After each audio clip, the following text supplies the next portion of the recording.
you're gonna fail, and you're gonna fail, and you're gonna fail, and you're gonna fail, and then you're gonna win. And that's life. Life without those challenges, it's just existence. Don't just exist. Go live.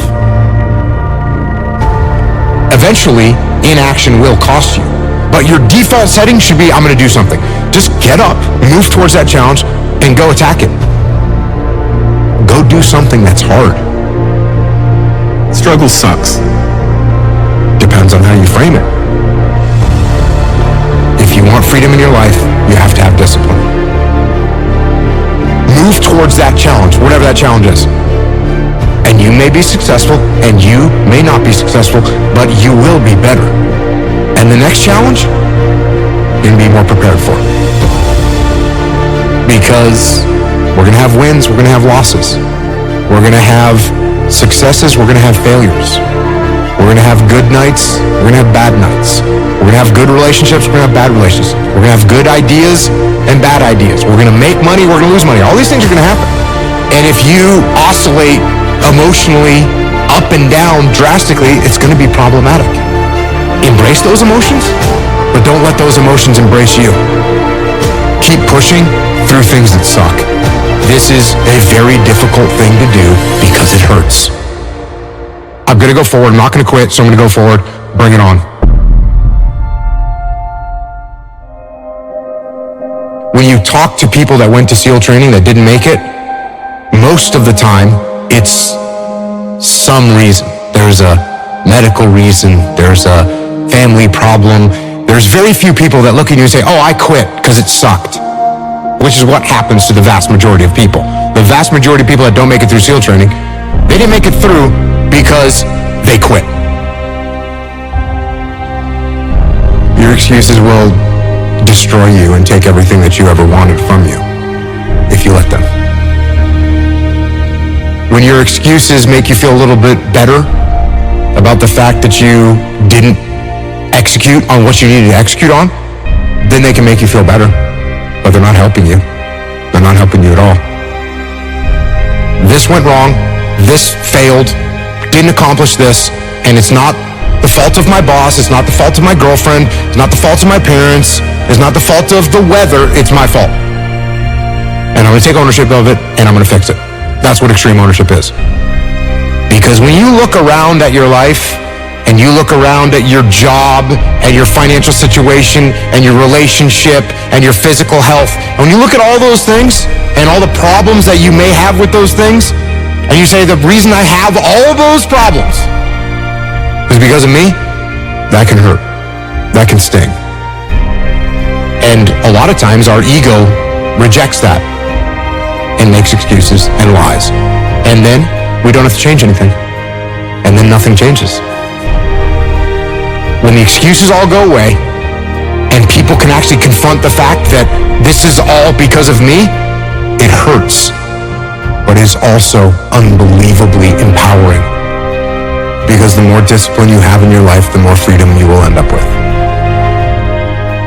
So if you lack the discipline to exercise and eat healthy, you will end up being a slave to disease. If you lack the discipline to work hard, save your money, you will end up a slave to finances.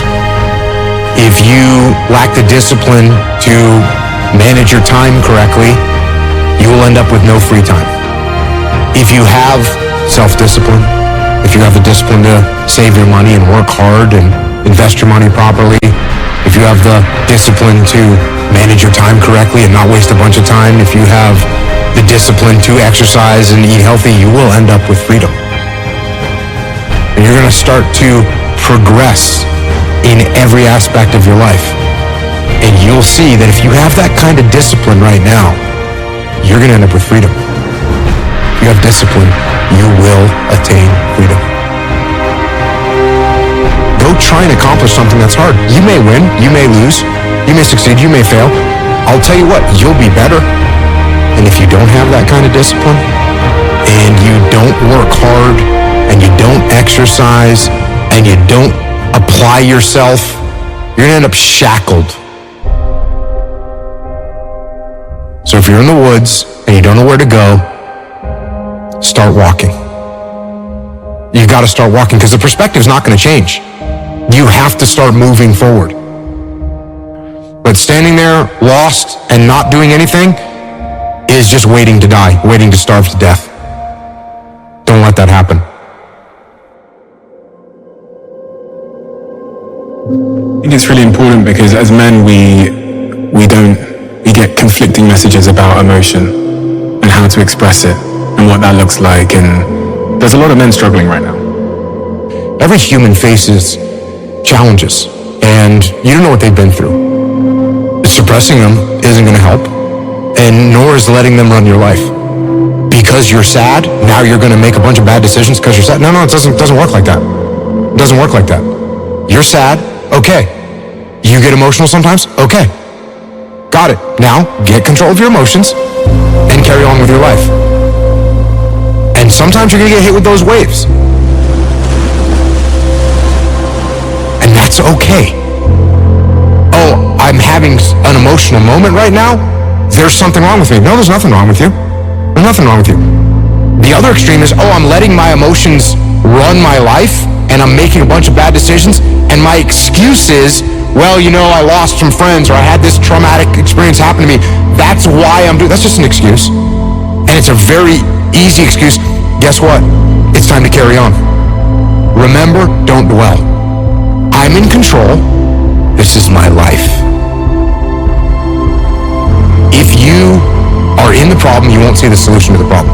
Take a step back, detach from the chaos, detach from the mayhem, detach from your emotions, detach from your ego, and be able to assess the best way to execute. That is the job of a leader. If you take any trait of a human being and you take it to an extreme, masculine or feminine or otherwise, you take it to an extreme, it's going to be a problem. Is it good to have no emotions whatsoever? No, that's called a sociopath. Is it good to let your emotions run your life and make your decisions based on your emotions? No, that's not good either. What do we want to be as a human, as a man? We want to be balanced. It's much easier to be extreme. It's much easier to say, no emotions, cool, and turn them off. That's easier. Or total emotion mayhem, that's easier. It's harder to find balance. It's harder to find balance in business. It's harder to find balance in life. It's hard to find balance. But you have to be balanced. Because what I want is for the team to win. So be balanced. You're going to be okay.